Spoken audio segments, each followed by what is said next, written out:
आज मैं आपको अष्टमी नवमी पर बनाए जाने वाला माता के भोग का सूजी का हलवा बनाना बताती हूँ कैसे बनाया जाता है। इसको मैं सही मेजरमेंट के साथ बनाऊंगी जिससे ये हलवा बहुत ही ज़्यादा सॉफ्ट और टेस्टी बनके तैयार होगा। अगर आप पहली बार बना रहे हैं तब भी आप पहली बार में ही बहुत ही बढ़िया हलवा बना के तैयार कर पाएंगे। चलिए हलवा बनाना शुरू करते हैं। हलवा बनाने के लिए ये हमने आधा कप देसी घी लिया है। इसमें से हम 2 टेबल स्पून घी इस कढ़ाई में डाल देते हैं और बाकी घी का इस्तेमाल हम बाद में करेंगे और घी को हल्का गर्म होने देते हैं।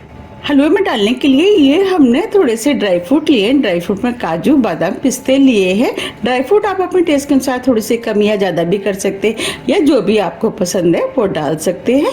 अब इधर घी भी हल्का गर्म हो गया है। जो हमने ड्राई फ्रूट लिए थे वो हम इसके अंदर डाल देते हैं।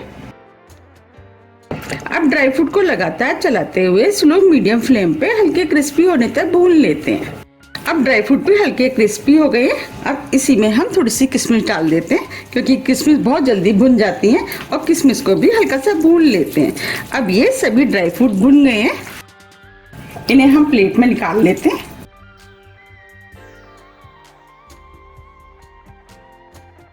ये हमने सभी ड्राई फ्रूट को निकाल लिया है। इन ड्राई फ्रूट का इस्तेमाल हम बाद में करेंगे। अब इसी कढ़ाई में जो घी बचा था उसमें से हम घी डाल देते हैं और 1 टेबल स्पून करीब हम घी बचा लेते हैं। इसका इस्तेमाल हम बाद में करेंगे। ये हमने आधा कप सूजी ली है। सूजी को भी हम कढ़ाई में डाल देते हैं। हम सभी चीजों का मेजरमेंट कप से कर रहे हैं। अगर आपके पास कप नहीं है तो आप कोई भी कटोरी इस्तेमाल कर सकते हैं। अब हम सूजी को लगातार चलाते हुए स्लो मीडियम फ्लेम पे हल्के गोल्डन कलर का होने तक भून लेते हैं। हम सूजी को जितने अच्छे से भूनेंगे हलवा उतना ही ज्यादा टेस्टी बनके तैयार होगा। सूजी जैसे जैसे भुनती जाएगी इसके अंदर से हल्की हल्की खुशबू आना शुरू हो जाएगी और सूजी घी भी छोड़ना शुरू कर देगी। अब हम इस सूजी को भून लेते हैं। आप देख पा रहे हैं सूजी के अंदर झाग बनना शुरू हो गए। सूजी जैसे जैसे भुनती जाएगी झाग कम होते जाएंगे।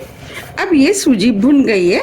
सूजी के अंदर जो झाग थे वो भी खत्म हो गए हैं और सूजी ने घी भी छोड़ दिया है और इसके अंदर से बहुत अच्छी खुशबू आ रही है। सूजी को आप अपने टेस्ट के अनुसार थोड़ा सा कम या ज़्यादा भी भून सकते हैं। मेरे हिसाब से ये सूजी बिल्कुल ठीक है। हमने आधा कप सूजी ली थी तो अब हम इसके अंदर 2 कप पानी डाल देते हैं।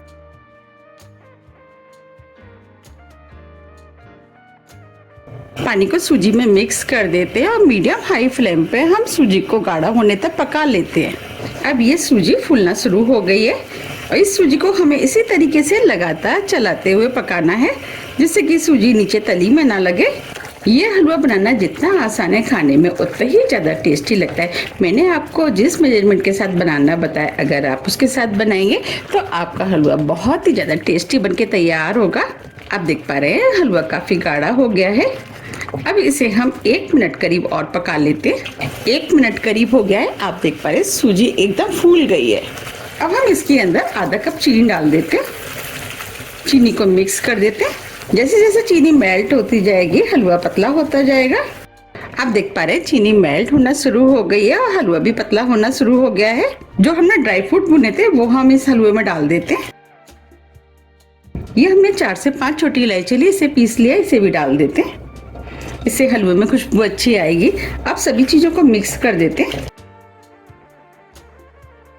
अब हम हलवे को 2 मिनट करीब और पका लेते हैं। 2 मिनट करीब हो गए हैं। अब ये हलवा भी बनके तैयार हो गया है। आप देख पा रहे हैं कितना बढ़िया हलवा बना है और कितने दानेदार। अब जो घी बचा था उसे हम इसी के अंदर डाल देते हैं। इस तरीके से घी डालने से हलवा खाने में बहुत ही ज्यादा टेस्टी लगता है। घी को मिक्स कर देते हैं और ये हलवा ठंडे होने के बाद भी गाढ़ा होगा। अब फ्लेम को ऑफ कर देते हैं और हलवे को सर्व कर लेते हैं। देखिए कितना बढ़िया सॉफ्ट और दानेदार हलवा बनके तैयार हुआ है। आप भी इसे बनाइए फिर मुझे बताइए कि आपका हलवा कैसे बनके तैयार हुआ है। हलवे को बनाते समय आपको मेजरमेंट का ध्यान रखना है। अगर आप उसका ध्यान में रखते हुए हलवे को बनाएंगे तो हलवा बहुत ही ज़्यादा सॉफ्ट और टेस्टी बनके तैयार होगा। आपको देखने से ही पता लग रहा होगा कि हलवा कितना बढ़िया बना है।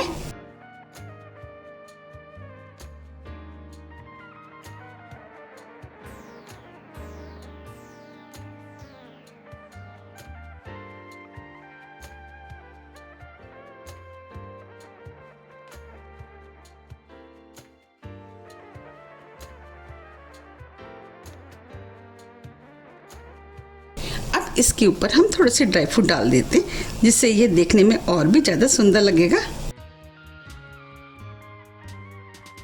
देखिए कितना बढ़िया सूजी का हलवा बनके तैयार हुआ है। अगर आपको मेरी रेसिपी थोड़ी भी पसंद आती है तो रेसिपी को लाइक कीजिए, चैनल को सब्सक्राइब कीजिए और ज़्यादा से ज़्यादा शेयर कीजिए। अब हम फिर मिलते हैं इसी तरह की टेस्टी रेसिपी के साथ। जब तक के लिए नमस्कार।